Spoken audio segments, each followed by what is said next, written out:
Hey everybody, welcome back to my channel. My name is Sarah and this is my granny era. Today I am doing the book snob tag. I am so excited about this tag. I have watched countless videos of other booktubers who have done the book snob tag. The responses are hilarious. They are so much fun. In no case did I ever think that anyone was a snob. Okay, well maybe one or two, but just for a couple of reasons. But I definitely think I'm a book snob, unashamedly. So you guys can check out my answers and see what you think. Am I a book snob? Let me know in the comment section below, and give me grace if you do think that I am. Just being honest with you guys, right? Don't you expect honesty from this channel? All right, this tag was created by That Reading Guy 28. I was tagged by the Library Mouse. So thank you, Library Mouse, for tagging me. Thank you to That Reading Guy 28 for creating the tag in the first place. This is such a fun one and very eye-opening. And it's one of those tags where you don't have to pull out a bunch of books, right? You can just kind of think and talk about yourself. Best kind of tag. All right, so let's get into it. Number one, what is your definition of book snobbery? Now, I think that a book snob believes that their opinions and their tastes are superior to the opinions and tastes of another. But honestly, probably most people think that, right? Because we all have opinions. But it's when you act superior, that's where the snobbery comes in. The truth is, not everybody wants to hear your opinions about their life, right? That's why on BookTube, we just talk about our own opinions and we let other people have theirs. So I think actually I'm going to rate myself question by question, because in this case, I do not think I'm a book snob. You guys are totally fine to think whatever you want to think about your books and like them better than my choices, and that's fine, right? I'm not going to act superior, even though I might think in my heart that I am. All right, number two. Is there a genre or type of book that you would never consider reading? Now, I'm also going to read these little parentheses that are added here, because the parentheses can actually add to the snobbiness of this question. And sometimes the phrases here that are added are meant to catch you. So number two, full question says, is there a genre or type of book that you would never consider reading, such as, would you ever read a romance? Or if you regularly read romance, would you ever try a science fiction novel? There are certain genres that I will never read just because I know how they will emotionally affect me. I will never read really gory horror. It will emotionally mess me up. I will never read anything that involves violence or abuse towards children. Can't handle that. There are things that I just know I will never be interested in. Political things, you know, like a nonfiction political on either side or any side. I'm just not interested in any of that. Not interested in erotica, which I will actually get into more in later on, because that is part of another question. I think that's super dangerous for all kinds of people in all kinds of ways. I'll explain later. And then just nonfictions about things I'm not interested in, like, you know, car mechanicking, or I don't know, you know, there's stuff I'm not interested in, but I can't think of any genre that I would not read just because I think I'm superior to it. And that's just so below me. I think that there are also genres that I might read from time to time, but I really think are a total waste of time. Things that I qualify as like beach reads or chick lit, or just things that I'm not actually learning anything. I'm just kind of reading about the life of somebody and then it's done. That kind of stuff I feel like is a waste of my time, but I also see the benefit of it to others. Like some people just need to check out sometimes, or some people just really enjoy that kind of you know, literature, books, reading. So, you know, not going to be snobby about it, not going to be superior about it, but just not interested is a completely different thing, right? Just because you don't like it doesn't mean you're snobby about it. Number three, does erotica count as literature? So I'm going to say no. I'm the only one I know of who has said no so far on this question, but I have a good reason, I think. Anyway, so here's the deal. First, we have to define literature. I'm not going to look up a dictionary definition of literature because this whole tag is about my own opinions, right? I believe literature to be a written word that you consume in one way or another, by reading, by listening, you know, whatever, that contributes positively to your life in some way. I think that's the difference between literature and just, you know, stuff you read. It can help you to grow. It can challenge your beliefs and, you know, outlook on life and those sorts of things. It can make you really, really angry. It can make you really, really happy. But it has some kind of impact on your life that ultimately benefits you, right? Even the stuff we absolutely hate, if it makes us think, that can be literature. If it impacts you in a positive way, ultimately, all right? Now, in the subject of erotica, I think erotica, as well as just really grimy, gory horror, or, you know, a book about just violence towards someone where it's just, that's all it is, right? It's just nasty violence with no redeeming ending or whatever. I don't think those things count as literature because all it's doing is stirring up negativity. So I'll go specifically into the case of erotica. If you are a person who is not in a relationship, then reading erotica can do a lot of really negative things. It can make you sort of jaded on what a relationship should look like. It can put expectations into your mind about, you know, what a relationship should look like. And so when you do end up in a relationship, if ever, you're going to have this picture of what it should be based on what you've read.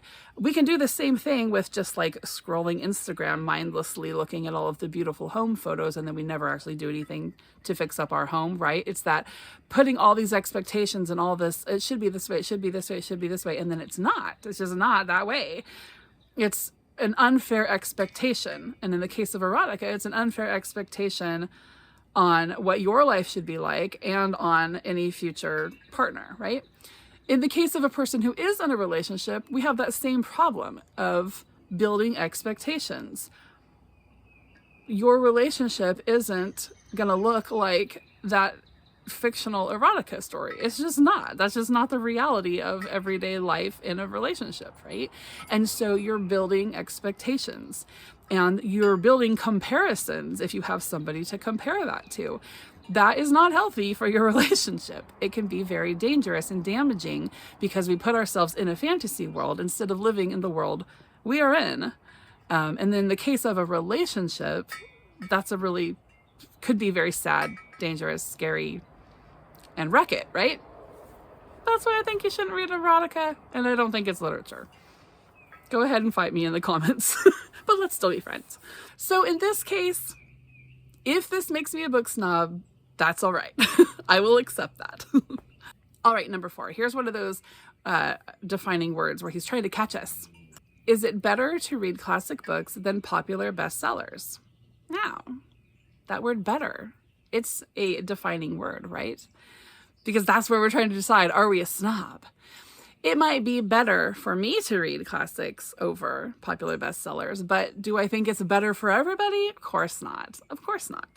I don't even think some of the classics are worth reading. Just because it's been designated a classic because it's a certain number of years old and made a certain impact. I mean, I'm thinking of The Castle of Otranto by Horace Walpole. The book is ridiculous. It's not good literature.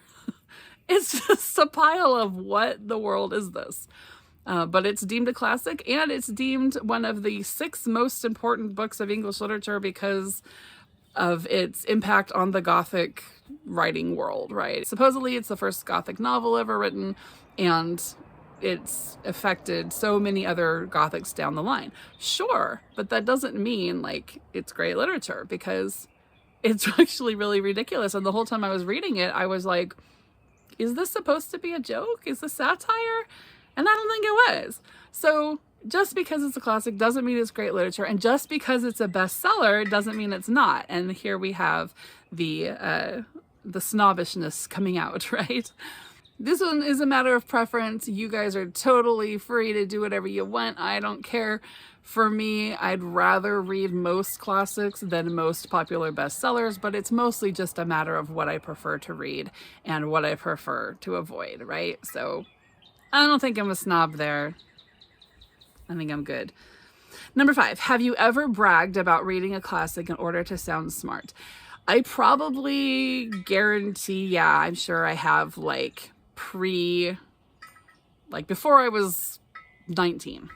Okay, so maybe high school, maybe my first year of college. After that, something in me just decided I was going to be the most honest person who ever existed. And so it's really, really difficult for me to lie or even to exaggerate the truth nowadays. So I can't imagine myself doing that, or even anytime in my adulthood, but I totally can see myself doing that as a younger person. Yeah, 100%. So I don't know. Does that make me a snob? I'm a former snob in that one. Number 6, do audiobooks count as reading? What about comic books or graphic novels? Okay. Comic books and graphic novels, yes, those count as reading. For me, an audiobook does not count as reading, but that doesn't diminish its importance. So when I think of the word reading, I'm thinking about the physical act of putting your eyes to words on paper, right? So that's not, consuming an audiobook is not reading. It is listening and assimilating the information, right? Just like we look and assimilate the information when we read a physical book. Reading a Braille book, that's not reading. That's using your fingers to make out words and assimilating the information, right? So it's a matter of, definition of the word reading. But do I think it's any lesser? Of course not. No. In fact, audiobooks are a huge blessing, right? How many people who can't read for whatever reason can benefit from audiobooks? That's fantastic. What a wonderful invention.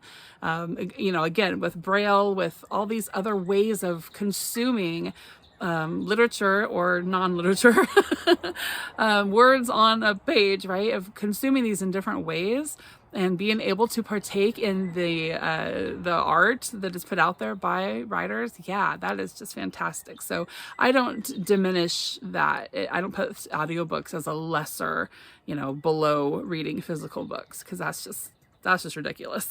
And that also invalidates an entire group of people who cannot use physical books and only audiobooks.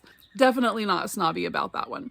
I don't use audiobooks just because I prefer the physical book, and I also get really distracted when I listen to audiobooks. My mind goes all over the place. It's really hard for me to focus on an audiobook. Number 7, have you ever looked down at someone for reading a popular fluff book? So here's another one of those where the snobbishness kind of shows through in the parentheses.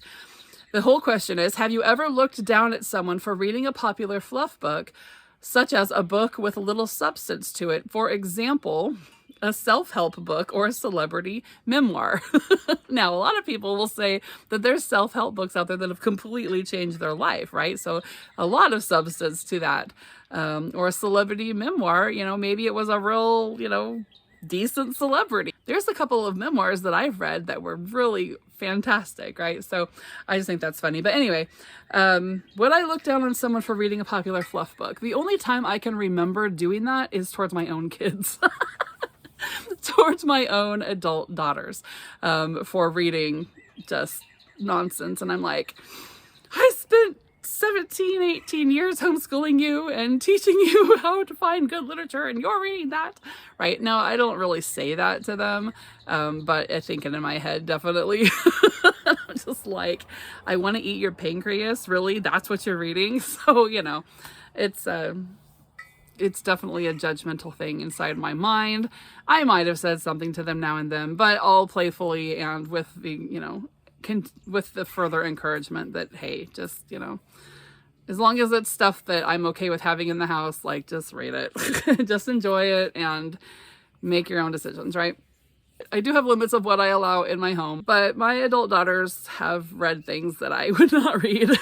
So I don't know, whatever. They need to worry about them and I'll worry about me. So yeah, I guess I'm kind of snobby there, but only concerning my kids. I can't imagine, I don't even know. The only other person that I know, besides all of you on BookTube, that I know intimately what they're reading is my mother.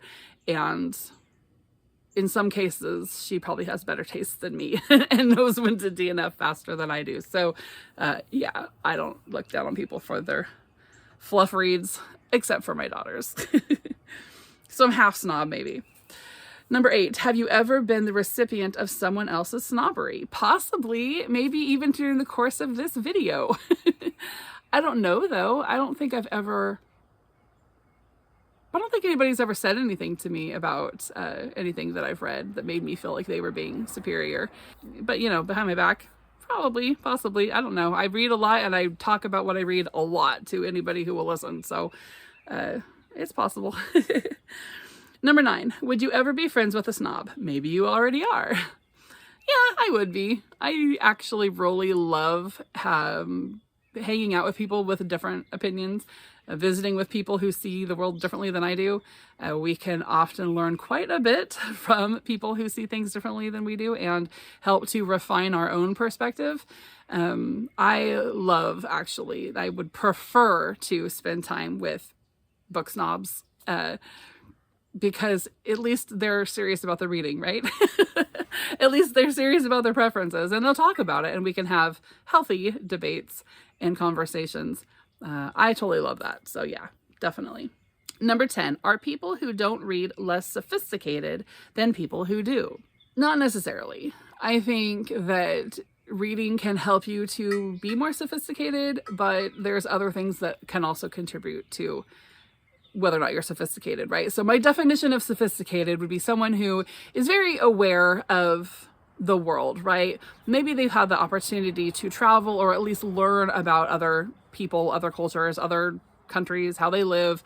They don't just make real quick, judgments about anything really, that people, society, what is going on politically, or what is going on, in different communities, changes and whatever. They don't make just fast judgments based on their own experience. Instead, they try to be objective and open-minded about, well, hey, I wonder why this is happening. Is there something within this people group that I don't understand?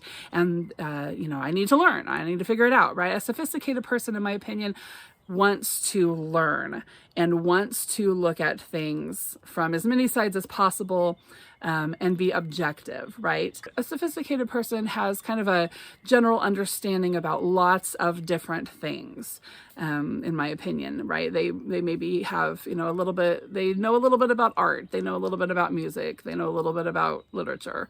They know a little bit about history and, maybe science. I don't know. For some reason, I don't fit sciencey things into that. Maybe it's because I'm an artsy person myself. They understand culture a little bit. Maybe they've had the opportunity to travel or just at least get outside of their own community.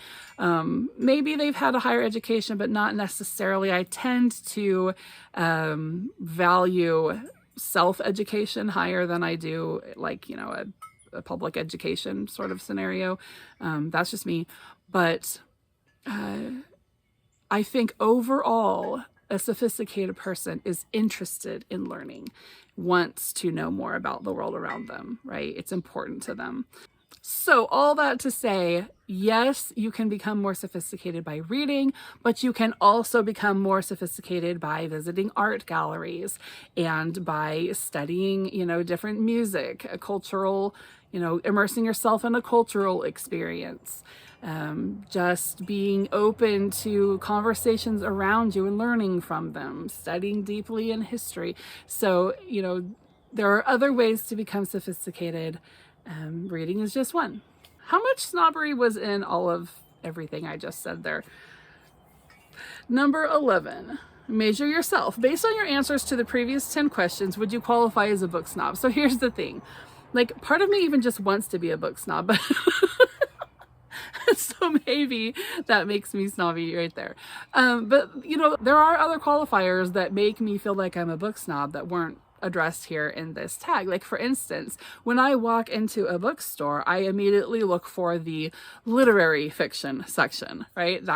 And I, in my head, am thinking, I want to go read the better fiction. And so one of my favorite bookshops actually has a section that is specifically literary fiction, and that's where I go. And when I go to the general fiction, I just browse. I just quickly browse. I might go check out Kate Morton, see if there's anything great there. I actually found a signed copy one time and didn't buy it. Now I wish I would have. Anyway, but there are certain places I will head for, right? I'll head for classics, history, literary fiction, and then I'm kind of like, And so in all of this talk about being objective and open-minded and wanting to learn about other things, I also find that I, do keep myself kind of narrow when it comes to what I prefer to read and what I go for first and why I do it, right? To me, that seems kind of snobby.